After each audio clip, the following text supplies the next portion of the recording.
सोचिए, एक ऐसा पहाड़ जहां रात के अंधेरे में रोशनी जलती है पर वहां कोई होता ही नहीं, या एक ऐसी घाटी जहां जाने वाला हर इंसान कहता है कि भाई यहां कुछ तो अलग है, कुछ और भी है।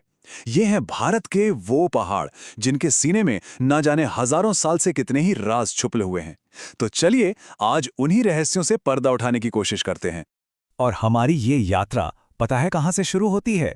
इस एक लाइन से, जो सुनने में किसी डरावनी कहानी का हिस्सा लगती है, लेकिन ये 100% सच है।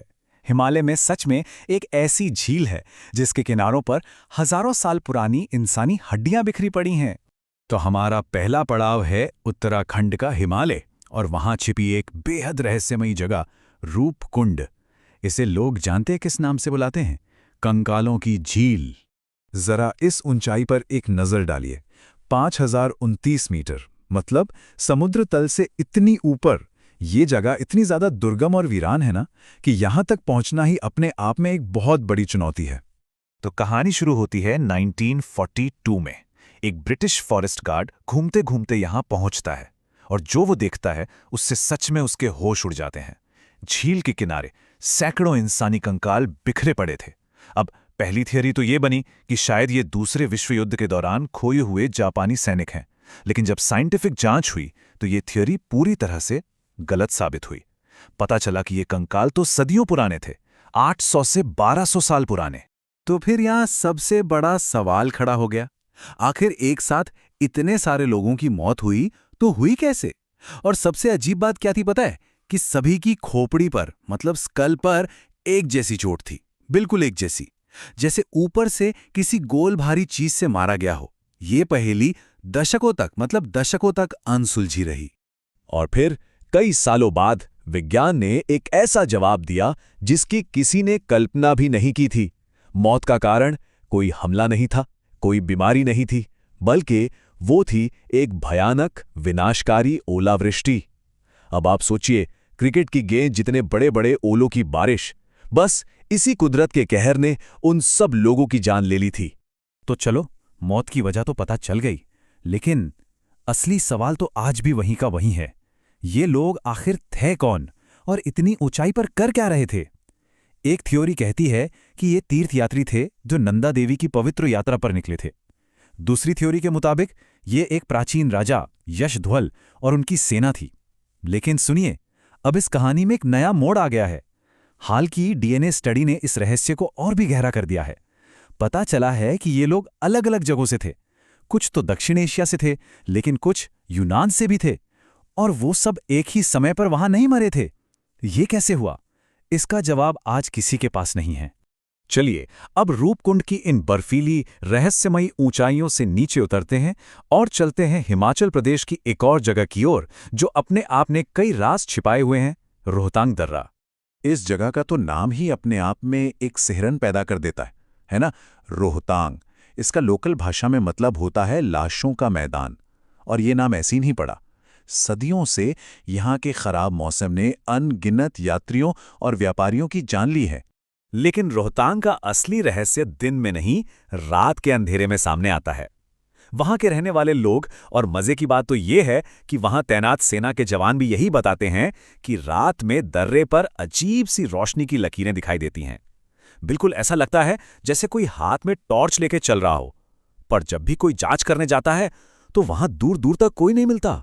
तो सवाल वही है, ये रोशनी आखिर है क्या? क्या ये उन यात्रियों की भटकी हुई आत्माएं हैं जो अपना रास्ता खोज रही हैं, या फिर ये कोई ऐसी प्राकृतिक घटना है, कोई ऐसा फिनोमेनन जिसे हमारा विज्ञान आज तक समझ ही नहीं पाया है? इसका जवाब आज भी उसी अंधेरे में कहीं खोया हुआ है। अब हम चलते हैं भारत के पूर्वोत्तर की ओर, हिमालय की गोद में बसी एक बिल्कुल अनोखी जगह, अरुणाचल प्रदेश की जीरो वैली। यहाँ रहती है आपातानी जनजाति, और इनके खेती करने की जो तकनीक है ना, वो हजारों साल पुरानी है और दुनिया भर के साइंटिस्ट्स को हैरान कर देती है। मतलब सोचिए, ये तरीका इतना कुशल और टिकाऊ है कि इसमें ना तो किसी कीटनाशक का इस्तेमाल होता है और ना ही किसी मॉडर्न मशीनरी का। फिर भी ये पूरी तरह से आत्मनिर्भर है। कमाल है ना, है ना? और यहाँ का एक और बड़ा ही दिलचस्प किस्सा है, आपातानी महिलाओं के नाक की कील की परंपरा। अब इसके पीछे एक कहानी है। कहा जाता है कि पुराने ज़माने में आपातानी महिलाएं अपनी खूबसूरती के लिए बहुत मशहूर थीं। इतनी खूबसूरत कि दूसरी जनजातियां अक्सर उनका अपहरण कर लेती थीं। तो इसी से बचने के लिए, खुद की रक्षा करने के लिए उन्होंने अपनी सुंदरता को एक तरह से छुपाने का ये तरीका निकाला, नाक में बड़ी-बड़ी कीलें पहनना शुरू कर दिया। और अब हम अपनी इस यात्रा के आखिरी और शायद सबसे गहरे रहस्य की ओर बढ़ रहे हैं। कैलाश पर्वत, एक ऐसा पर्वत जो तीन धर्मों के लिए परम पवित्र है, लेकिन आज तक अजेय है। देखिए, ये कितनी अजीब बात है। दुनिया की सबसे ऊंची चोटी माउंट एवरेस्ट, जिसकी ऊंचाई 8,848 मीटर है, उस पर तो इंसान ने फतह हासिल कर ली है। लेकिन कैलाश पर्वत, जो उससे लगभग 2000 मीटर छोटा है, उस पर आज तक कोई नहीं चढ़ पाया है। सवाल तो उठता है कि ऐसा क्यों है भाई? जिन भी पर्वतारोहियों ने इसे चढ़ने की कोशिश की ना, उन सबने एक जैसे बड़े ही अजीब अनुभवों के बारे में बताया है। कहते हैं कि जैसे जैसे वो ऊपर जाते हैं, दिशा का एहसास ही खत्म हो जाता है। ऐसा लगता है जैसे समय बहुत धीमा हो गया हो और कंपास जैसे नेविगेशन के उपकरण वो सब काम करना बंद कर देते हैं। और ये सिर्फ कहानियां नहीं हैं। साइंटिफिक रिसर्च ने भी ये कंफर्म किया है कि कैलाश के आसपास एक बहुत ही शक्तिशाली और असामान्य मैग्नेटिक फील्ड है, एक ऐसी लोकल अनोमली जो मॉडर्न नेविगेशन सिस्टम को भी जैम कर सकती है। मानो जैसे वो पहाड़ खुद ही कह रहा हो, बस इसके आगे जाना मना है। तिब्बती मान्यताओं में इस रहस्य का एक बहुत गहरा जवाब मिलता है। उनका मानना है कि कैलाश के उस पार शंभाला नाम की एक रहस्यमयी दुनिया है, सिद्ध पुरुषों और प्रबुद्ध प्राणियों की एक छिपी हुई सभ्यता जो हमारी इस दुनिया के पर्दे के परे मौजूद है।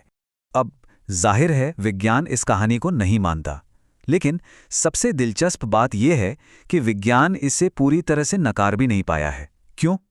क्योंकि कैलाश के असली रहस्यों तक तो आज तक कोई पहुंच ही नहीं सका है। तो भारत के ये पहाड़ सिर्फ पत्थर और बर्फ के ढेर नहीं हैं। इनके सीने में हजारों हजार साल के राज दफन हैं। कुछ सुलझ गए तो कुछ आज भी एक पहेली बने हुए हैं, और शायद कुछ रहस्य ऐसे भी होते हैं जो सुलझाए जाने के लिए बने ही नहीं होते।